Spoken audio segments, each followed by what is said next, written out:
Hey guys, I am back for part 2 of my MMPR Megazord breakdown review.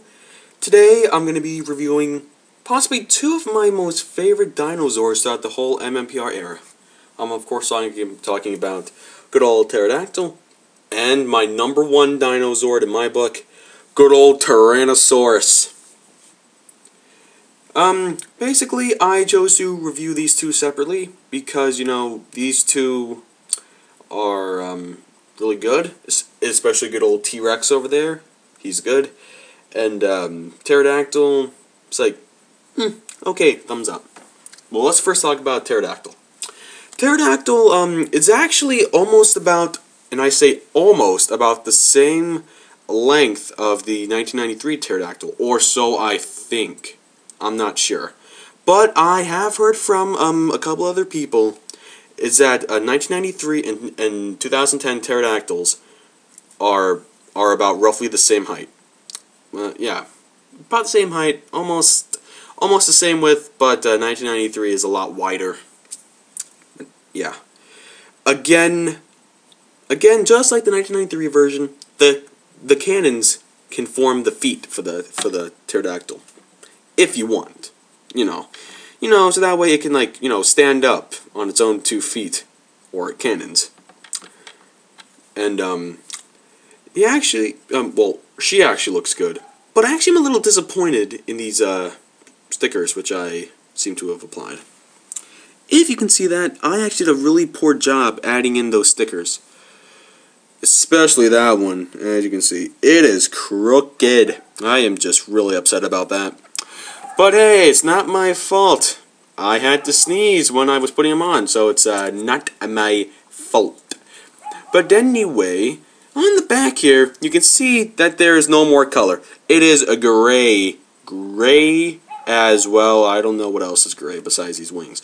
But anyway, because of the lack of color, you actually can see a lot of really good detailing in here. I must say, Bandai actually did a really good job in detailing the interior of Pterodactyl. Again, just like the original, the head can move up and down like that. You can have the wings fly about. Ooh, I'm flying away! That's really nice and all. So we got Pterodactyl out of the way. Now let's move on to my personal favorite, good old Tyrannosaurus Rex. Basically, T-Rex is the only dinosaur, unless you count the Dragon Zord, in which it can fight on its own 2 feet by itself. As you can see, he looks fairly nice in detailing, I must say. He actually doesn't look that shabby. He has some really good footwork, I must say. Although there's the matter of these little pointed knees he has, and that's because they got new joints for the saber-toothed tiger and the Triceratops Zords. They actually will be put in a lot differently than the 1993 version. But hey, I shall not complain. It is very, very good. Stickers on this one are actually a lot more better applied. Thank you very much. Its tail is a lot smaller, but is actually kind of good because, look, watch. It just hits the top right there. Now, some people might actually call that bad, but I actually call it good because, just like on the actual TV show, T-Rex's tail didn't flip up and then boom, this your like little tip falls back. It was just one tail and it just went up completely by itself. So yeah. Terms of articulation, he actually can move up to about, like this big. He can stand up like this, although I'm standing up like that's almost kind of impossible, since you can see that looks kind of wrong. I think looks kind of wrong. So let's put him back into his little regular position. And usually, how I would stand him up is pretty good.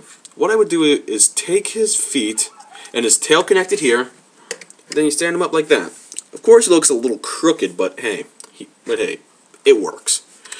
He has some good hands here. They are moving about very well. So go up top, up, down, up, down. Pretty simple. He also has a good neck, as you can see. Now, I actually don't quite remember these here cannons actually being on the 1993 Megazord. Might have been, I don't know. I don't have the original Megazord, so I wouldn't know. But he has that. His mouth can open. Roar! Yeah. So, yeah. He looks good. I like him a lot. Looks very nice indeed. Anyway, guys, that's it for this review. I hope you guys enjoyed it, and I will see you around for part 3 of my MMPR 2010 breakdown review of the Megazord. Take care.